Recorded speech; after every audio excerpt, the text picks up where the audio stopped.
So it is just something about tapping into accepting yourself uh, for who you are right now.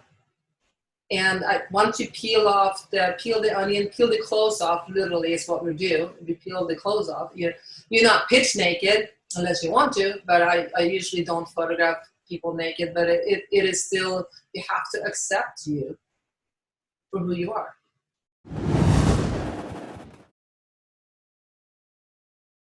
Welcome to Attitude of Altitude, and we have a very special guest with us today who is a friend of mine, but the biggest thing that I wanted you guys to hear from this wonderful human being, she went from a verbally and a mentally abusive marriage to homeless to now being an award-winning photographer with truly a list of who's who to work with. So I want to introduce you to my friend, Ann Landstrom. Welcome, Ann. Thank you, Rima. I am so happy to be here. Thank you for having me.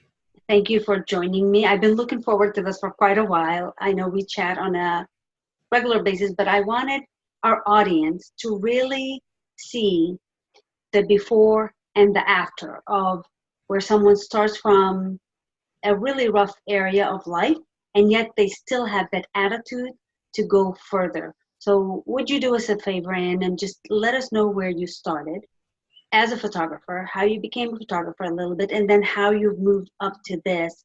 And then I want to touch also on some of the projects that you created and been a part of. So go ahead and take us through some of that journey for us.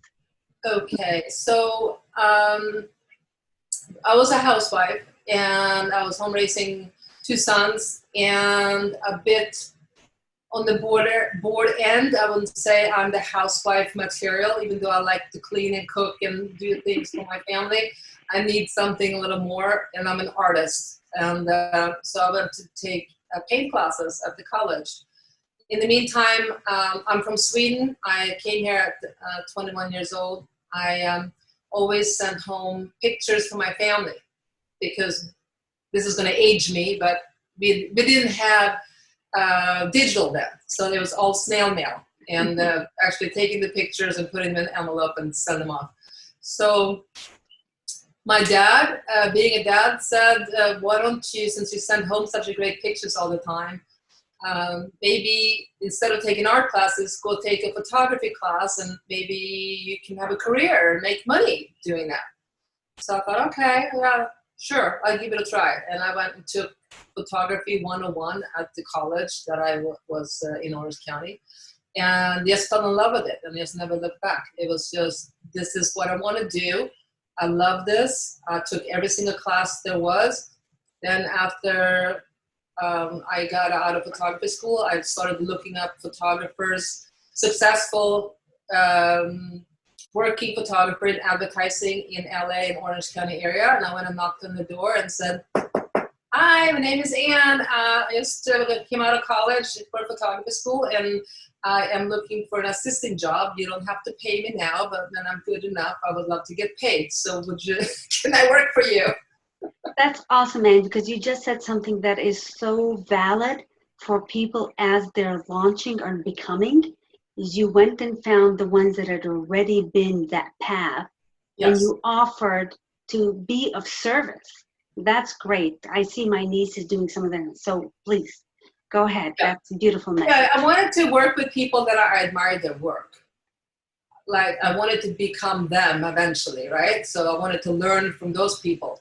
So that's how I started being a commercial assistant in the advertising industry for a lot of photographers at big accounts like Gucci and Taco Bell. And so I was on huge productions with art designers, art directors, food stylists. I mean, there was sometimes 16 people in the room from Taco Bell designing which way the cheese was going to melt. So, because we were creating big, huge billboards and TV commercials and things like that, you had to be perfect. So we had food stylists on the set and stand-in tacos and hero tacos, and it was quite interesting. And is this during the time of your marriage that you started this process? Yeah. Okay. So I started that, and then eventually I've been married twice. My first marriage finished, and due to he wasn't faithful, and I didn't want to live that life, so I left that situation even after therapy and everything else. But as a single mom with two young, they were 5 and 10 at the time. I couldn't work those long hours because there was definitely 15, 16 hours involved. Sometimes you didn't go home until the shoot was done. And then I ended up getting into wedding photography and was doing a lot of weddings and families. And met husband number 2, moved from Orange County to San Diego. And he didn't have children, so we had a son together. Ended up in the same situation again, being a housewife. And occasionally worked for a friend that had a very successful wedding photography business in Orange County. So I will be a second shooter at her weddings and design her albums and do some editing and retouching. And yes, so that's how I ended up to getting into eventually my own business, but that's further down the road. So I don't know if you want to ask another question before I get into that. This is great to see the path of how you learned, how you made a decision with someone actually empowering you, your dad telling you, why don't you do something with something that you already love, and you moved forward with it. You actually took action on it. You took the class, and then you went and followed and learned from people that had been down that path. And then you started doing some individual work yourself. So how did you move from that to the photographer that we know today? I mean, you have a list of who's who, truthfully, who you've photographed, and they all speak of your professionalism and who you've become. So how did you go down that path to become the Ann that is today? Well, if I can backtrack for 1 second, because if anybody's watching this, I didn't allow myself to have time to heal from the first marriage to the second. And I jumped in way too soon, still being very vulnerable. And the person that I ended up marrying was a narcissist. And narcissists usually find easy subjects or objects to control. And they're usually very charming until they have you in their web and can control you. And so if anybody's watching, if you ever, before you jump in from one relationship to the next, make sure that you are in a good place mentally yourself first. And that was a huge mistake that I did. Great advice, Ann. Find yourself first before you move forward to something else. Yes. So if I can help anybody with that suggestion, I'll. Well taken. Yeah. So anyway, once I was in that marriage, eventually, after my son was born, ended up being very verbally and mentally abusive. And I started losing myself more and more. It was more control. He didn't want me to work. And he would say, you know, your dad I'm old fashioned, and you know, not everybody is, but my dad was always like, go out and work and do what you want, but you're passionate about and make money. And my ex was more about, no, stay home, because then eventually he could control me with everything, money, who I was being with, what I was doing, what I was saying. More and more, I just lost myself into a point where it was, not to go into that so much, but eventually we ended up separating, but still living in the same house. And I was verbally and mentally abused every day, and a prisoner in my own home for a long period of time. And then eventually he managed to get me out of the house. And at that time I had no job, nowhere to live, and my self-esteem was, you know, completely down. I was broken, and I had a 6-year-old at the time. My ex didn't really care that we were half the time, and I had my son. He was with me. I had no place to live, no money. I had $5,000. He gave me $5,000 That was it. The courts were backed up, couldn't get in. So little to say that I was depressed and suicidal, and if it wasn't for my sons, I probably wouldn't be here today. And what I did was I went back to, I had seen the movie The Secret when it came out, and I went back into eventually watching that over and over again. I started to resonate with Lisa Nichols. She was a single mom. She had gone through hardship, and how she, by the law of attraction, built back up her life. And I eventually started to absorb anything that I could in terms of law of attraction, and listen to a lot of audiobooks and following people that believed in that. And eventually I start seeing it happening in my own life once I start taking action. And I did pick myself up, got myself online to look for a job, and stumbled on a job as a boudoir photographer at a studio in Carlsbad. And I thought to myself, well, who the heck wants to have all these pictures of themselves in lingerie? You know, I mean, feeling sexy and sensual was the least on my list at that time, right? I mean, I was sitting in my Target cotton underwears, feeling quite comfortable, and but little did I know that job was going to change my life and find my life purpose. And not only was it more like therapy for the women, I could see that there was therapy in taking your clothes off and really tapping into who you are from the inside out. I was more of a therapist than a photographer, and sometimes I was more in therapy than being a photographer. So it was like a full circle of just tapping into other people and learning more about them.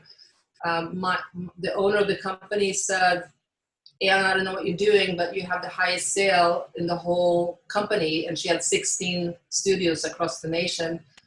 And she goes, "Whatever you do, and keep on doing it." And what I did was I laid my camera on the ground and I connected and started asking questions. Why are you here? What's been happening in your life? How do you feel about blah, blah, blah? And once the wall came down and you actually were sharing from woman to woman your true purpose and your soul and your hardships and your, all that stuff, that's when I started to get the pictures that were like, wow. So you found the real connection between you to that individual. Yes, and I could see that's when my photography went to a complete different level, because I finally found my own self-love back. I find my purpose. I found that, you know what, I am not all those things, and I am worthy, and I don't, being controlled is not something that I want to have in my life. And once I've finally got my life back in somewhat of an order, I mean, self-love just have to come in, with that, because when somebody beats you down like that, you don't love yourself anymore. Because now you are photographing a variety of women and men. And what is the most uncommon thing that you see as you're doing your photography? What brings that person from a good picture to a fantastic picture? It's almost like coaching. I will have to coach them in. Most people would rather go to a dentist than go to the photographer, because being seen is really, the camera doesn't lie. It is what it is. Once you snap that shot and look behind the camera, that's you. And sometimes people can't see that image because they don't have the self-love. They're not happy with themselves or how they look. I mean, everybody wants to look like they did 25 years ago or 25 pounds lighter, right? There's always not the now. Like, yeah, I'll come back in 2 weeks when I lost 5 pounds. So it's coaching people into feeling that you're good enough right now. I think that's one thing that I do. Maybe now on a natural level, because I've been on the other side and I didn't feel good enough. That's exactly what I was going to ask you. How did you learn to do that for yourself and for others from the journey that you've been on? A lot of self-discovery, following a lot of leaders in this transformational or self-development industry, like the Lisa Nichols, Les Brown's, which is probably the two top people that I learned from and listened to and eventually got to photograph. So talk about the law of attraction full circle. These are people that I followed when I was in my dark spot that didn't know who the heck I was, and I attracted them into my studio or got the chance to photograph them. And actually, Lisa Nichols, who is one of the top female transformational speakers, had a transformation in my studio. So what was that like for you and for her, you think? It was incredible. I mean, we both cried. I mean, we had this experience together, and I think we'll always be connected because of that. Because she was there in a way, but she didn't know that she was there for me when I needed her, and I was there when she needed me to fall in love with her body again, because she had at some point been going through health issues, and she had a lot of extra weight on her, and she still didn't feel like she had accepted everything else except her body. And so that was the missing puzzle piece that we did in the studio through boudoir photography to fall in love with yourself, all of you. So what I see, Ann, from our interview here and by looking at your website, that what differentiates you from a lot of photographers is you actually bring a heart and soul into your photography. You're not just taking photos. You're actually looking into that person's soul to bring them out. Am I going in the right direction of how you're thinking, what differentiates you, what elevates you to the level that you are today? So I don't know if I can explain it. I don't even know if I can understand it myself. Something happens when I get behind the camera, and it's just me and that person. And sometimes I just have to like go this way, go that way, and then boom, I see it in their eyes. Like all of a sudden, wow, there it is. And it's I don't know what it is, but it is something that people have said you bring out their soul or their essence in your photographs. And so your entire focus becomes on that person, bringing out the best in them. Absolutely. I can be behind the camera and 5 hours can go by and I would have no idea, because I'm in a whole different space of just capturing that person and making their experience the best for, you know, being with me for that time. And it's interesting is if I'm having a bad day or if something bad has happened in my life and I'm like mentally in that state, I can see it in the images that I take of my client. So our own vibration level. Oh, absolutely. Oh, yes. Into everything else and is affecting the work and what you bring out. Yes. How did you get to the I Shine project? Because again, I was looking at your website and seeing all the great things that you are part of or created. What is the I Shine project? What is that? So the I Shine project started, I was doing a lot of networking just to get my business going when I had opened my studio.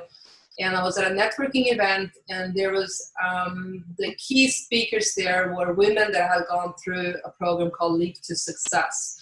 And Leap to Success is, they take women that come from domestic abuse shelters and take them into leadership roles in the workforce and train them. And these women were up on stage speaking. I was so impressed with the program, and that, of course, they were raising money for the program. And I went up to Dina, who is the founder, and I said, I don't have a big fat bank account, because it wasn't long ago I was like them, standing on, you know, I could have stand there telling my story, but this is where my heart is in giving back. And I said, I'll be happy to help with headshots for these women or anything like that. And so I started volunteering for whenever they're graduating her program, they come into my studio and have all their headshots done. And for the first year when I was doing it, there was one woman that didn't make it into the studio. And they had invited me, all the other women, that had invited me to come to the graduation. And when I was there, I saw this woman, and I mean, everybody's stories is just, I mean, nobody should have to go through that, what you go through in domestic abuse or any abuse for that matter. And this woman's story was just so incredible. She had me in tears when I was watching her. And then afterwards I just went up and said, I know that you didn't make it that day, but I would love to offer you to come in and tell your story on video. And then we will do a whole day in the studio where you get to wear all my gowns and hair and makeup and feel beautiful and empowered. And she said yes. So that's how that started, the I Shine project. And I do have more of those stories sitting on my desktop here on the computer. It's just, a one-man show, and it's just being a passion project. And it's, I have to focus obviously on the projects when I'm getting paid first, and then the passion projects have to come later. But yeah, it's something that I'm definitely very passionate about, is giving women to see that whatever happened to them doesn't define who they are. Beautifully said. Beautifully said. And I can see how everything you've touched has been a stepping stone for your growth, at the same time for you impacting so many and being at a different level energy-wise and as a master in photography. So you went through these projects where you were simply impacting someone else, and I'm familiar with Lead to Success, great program. Anyone look it up, it is a very good program.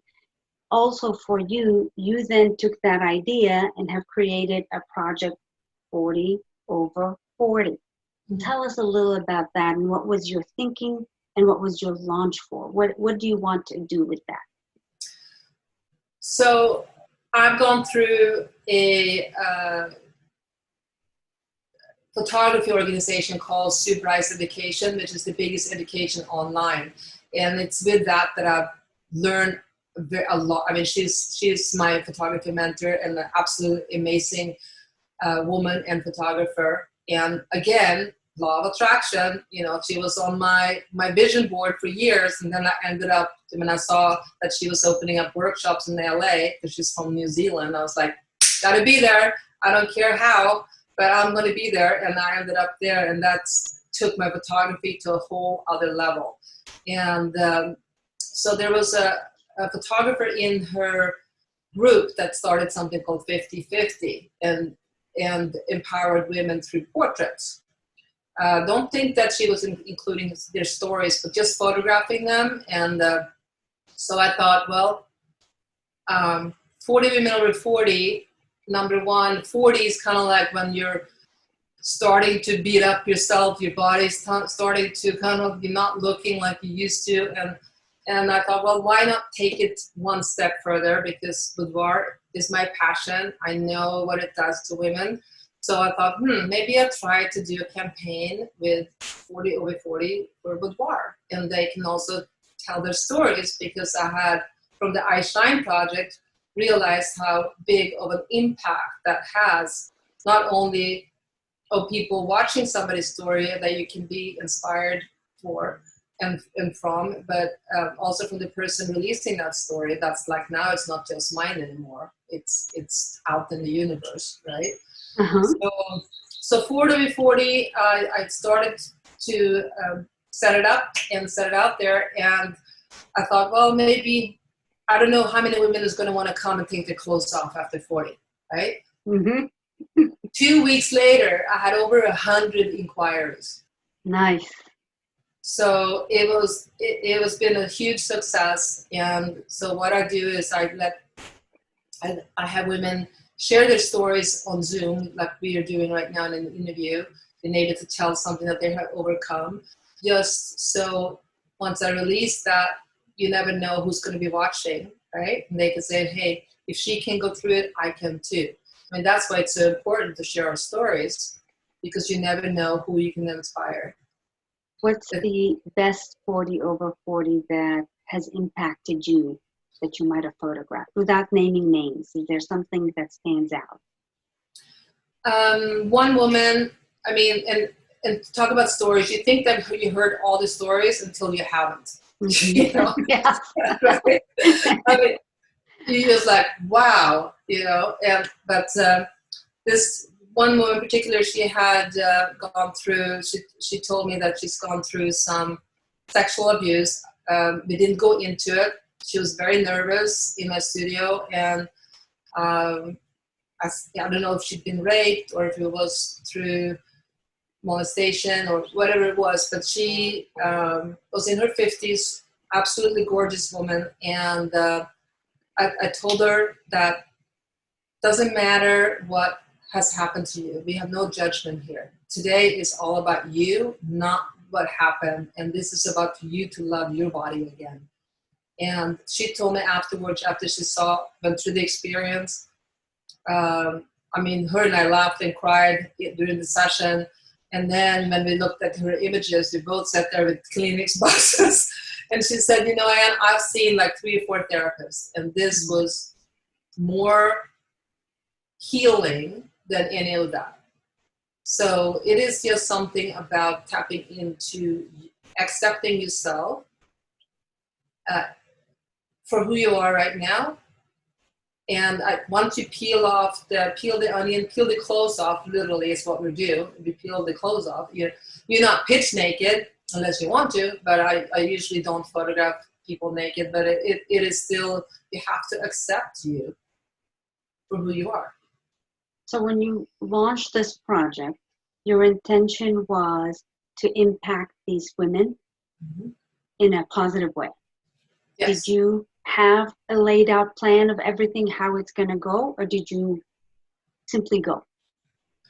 I had a little bit of a plan. I mean, I knew kind of, but of course, as I've been going on with this project, it's been changing. I'm trying to improve how everything goes, but it is all the women, the 40 women will be in a magazine. They each will have a spread with their image on one side that we choose together, and then their story or a short version of their story on the other side. And then we will have a gallery opening. Nice. And in the end, where all their images will be up on the wall, all the 40 women get to meet, and we have a celebration of what we just did. And the other thing I want to do is, of course, share, my goal is to share one story a day, 40 days up to the opening. That's beautiful, Anne. Actually sharing what's happening with each individual woman and impacting them and whomever is watching and listening too. Yes. So now that we're going through this hard time, as the best way that we can say, throughout the world, everybody's businesses has been impacted in some way. I'd love for you to share with the audience how through this you came up with a different project and what took you to that mindset about Zoom that you've also added to your business, still staying within your photography. The brand My Zoom. Tell us a little about how you got to that. Well, I specialize in branding and boudoir. Those are my, I also do portraits, but branding and boudoir is probably what people come to me for the most. And after, when COVID happened and all that started, you know, I was like, I had this is going to be my best year ever. I was like, oh my God, I can't believe this is happening. Like most people, right? I mean, this was not on my vision board, okay? I don't think it was on anyone's vision board. So I was sitting on the couch feeling sorry for myself for about 3 or 4 days. And then I started getting emails of people that I follow that they're doing all these webinars and Zooms. And so I signed up and I started getting on Zoom calls and looking. And after you're on one of those things, you have anywhere from 10 to 200, 500 people sometimes. You each have a little square, and everybody was working from home. Nobody could go anywhere. So everybody was either in the bedroom. Sometimes they have to lock themselves in their closet because they have young kids, or in the kitchen, living room, and people was not aware, or sometimes couldn't do anything about the surrounding environment. Nobody knows what you do for a living, right? Because you're not in your office so I was looking, I'm like, what's missing here? And being a visual person, I'm like, nobody is on brand, and nobody really can do anything about their backgrounds unless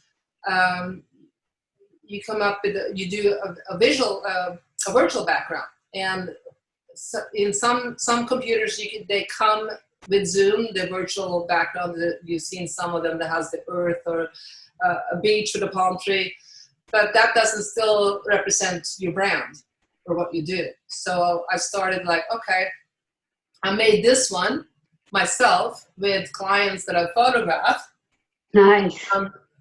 And then people like, where are you, Ann?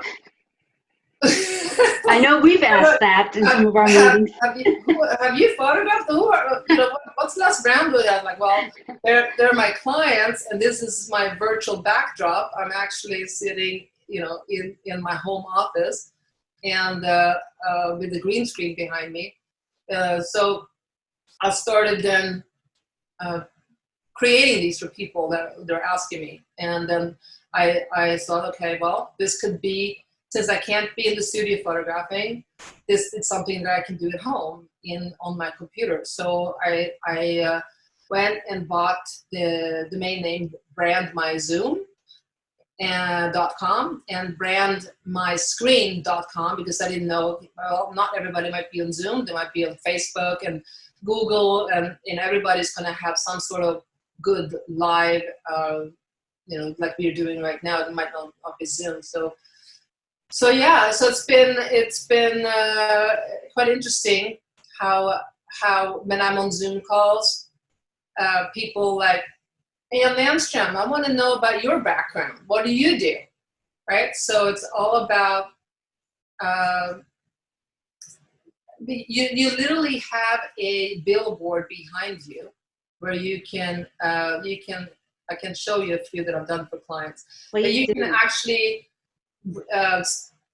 sell your book. You can, if you have a webinar or something coming up, I mean, you can do that. I made this one for Susie Carter, who's a business coach. She's having a big online Zoominar coming up with 150 people. So all her staff will have this behind them, so they know that they belong to her, right? And this is for he's a radio host, podcast, and this is his background for his podcast and webinars that he's doing. If you're a speaker, a bit of TED Talk, why not show that off, behind you? This is my studio. I have, people ask, Ann, are you in your studio? I'm like, no, I'm at home. Beautiful. And for the people that can't see, if you're just listening to this, the idea behind asking Ann this question about this is to see her mindset. Instead of you, Ann, wallowing and staying in the wallowing, you actually started to use your vision and your creativity from what you already know, which is your photography, to be able to look at these videos and go, what was missing? And you started to change your direction and your thinking so that you created something new that belongs right in with what you're already doing. Yeah. Yeah. So that's a beautiful way to look at things, and how do you move forward from where you are. Now, these are great projects that you have fully been involved in. What is the next level for you, Ann? Is there another project coming down the road? Because you're a one-woman show, do you have collaboration? What is it that you're working on now? Well, number one, I'm building a team around me, so I can really, I don't have to work as long hours and as much, and I can go to the next level of what my big dream is, which I thought before, oh, that's just not going to happen. No, that's silly. I can't do that. But then once you start talking about it and telling people, they're like, wow, that is a really cool idea. So my idea was to have, starting Save in San Diego, photograph anybody from the guy that lives on the street that are homeless to the top people that are inspired or done something inspiring for the city, or to the mayor, or and anybody in between, and then tell their stories. So this will be an all black and white project. They will have my original idea was to put it at the airport. So when people come to our city, the city will have a face. You will kind of feel like you already know who lives here. You can look them up. This would all be built up with having barcodes, apps, magazine, to get to know who lives in the city. And it can all, this can go in any direction you want. It could be a networking, if you want to meet people, a network that lives in the city. And also part of it will be that you have a give back, which will go back to feeding the homeless in that city. So having this as a dream and starting to talk about it, people are like, oh, are you ready to do this? And I'm like, I can't do it by myself. I know that. I know that this is way too big for me alone. So now it's starting to form because of people that I've known or meet. So in August, I'm actually photographing 10 of the city officials in my studio. So that will be a great opportunity to bring this up. I'm also submitting my application into the mayor. Announced that they're looking for artists for our city they have big grants that they're giving out. So yeah, so the dream, but the whole part is dream big, because you never know, right? I shouldn't say if, when this project hits the ground and good catch. it will be a success in San Diego, you can copy paste. You just take the whole thing, and you can do this in any city in the whole world. Love the idea of being the face. Just to get wherever you're living, it gives it life. So, Ann, what I want the audience to understand is you started off with a thought that you were going to create this, and all the fears come up telling you, no, you can't do this. But then you actually start saying it out loud, putting the vision even more out there. And now you're beginning. Now you're actually photographing and moving forward with a project that could go worldwide, really being a face of a city, making more connection. Yes. So if I can see a theme for you that has taken you from a level of a normal photographer to the master photographer, is you've learned the art of connecting at a level that is higher and one-on-one. Is there anything else that you think has moved you to this level that you are? Yes, and that's overcoming fear. Mm. That's the biggest for everyone. Fear makes you handicapped. It stops you from doing a lot of things. It stops you from living at your fullest potential. So for me, what I've done in the past, or especially since my first divorce, is doing things that scares me to overcome fear. Like I bungee jumped in the rainforest of Australia.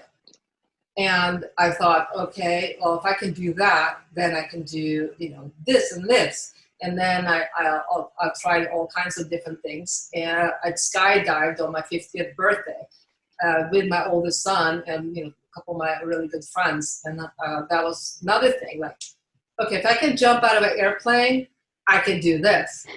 And, to Walking on Fire at Tony Robbins, I took my 3 sons to the Tony Robbins in LA last year, and the 3 of us walked holding each other's shoulders across fire. So anything is possible if you overcome fear. That's And it's wonderful. on the other side of fear is freedom, really. It's freedom to do whatever you want to do. And you look at some of the people in the world, world leaders, where they're, like Nelson Mandela, where they come from. I mean, look at his journey, right? And I mean, I was homeless 10 years ago with $5,000 and no place to live. So it's all mindset. But you have to, if you don't have the tools to set your mind, find the tools. Find the leaders in the self-development industry, start following them, read their books, take their courses. I've invested so much money back into myself. So this just doesn't happen. You have to invest in yourself. Beautifully said, Ann. It doesn't just happen. You actually create it and taking the steps. Last question. Is there anything that you wanted me to ask that I didn't ask that is powerful for you and for the listeners? Well, I think I've told you most of everything. No, I don't know. Is there anything? I'm an open book, so whatever you want to ask. The only thing I want to ask is, what is the biggest impact you'd like to see happening through what you do that impacts your life and your kids? What is the thing that you really want to see happen? Well, I would love for them to have me as a role model, and I have 3 sons. This is the wife that I want to have, like my mother. She overcame this and this and this and this. And not only for them, but also for other women. That if she can do it, if she can come back, so can I. I think that's why it's so important with sharing your stories. Like when Lisa Nichols asked me to come and speak on her stage in front of 500 people, I was like, are you kidding me? No. And she's like, no, you can do it. But that was one of my biggest fears too, is speaking publicly. Oh my God, I was shaking like crazy. But then I told myself, okay, what's the worst thing that can happen? You can fall, you can trip on the words, whatever. You're just being human, right? And little did I know that I impacted not only the audience that was there that didn't have gone through this, maybe my story, but just the vulnerability of me sharing had felt that I impacted them, to a woman that was 16 years old in Idaho that contacted me and said she saw the thing online and said, I've also been in a verbally mentally abusive relationship, and I want to go out there and speak like you did to teenage girls and tell them about it. So you just never know. You just ended this beautifully, to share our stories from an authentic point of view, because we never know who else is listening, who else is it going to help, and who else is it going to move forward in their life. And thank you so much for sharing with me today. I love everything that you do and who you are. What is the best way for our listeners and our audience to get in touch with you? Well, you can go on my website. It's annphotography.com, or you can call me at 760-610-6263. Thank you, Ann, and I'll be sure to include that in the notes when this episode posts so that people can actually get a hold of you. Thank you to the listeners. I want you all to be aware that our life is our attitude, and when we change our attitude, we change our altitude about everything. Thank you so much for listening. Thank you so much, Ann. Have a great one. Bye.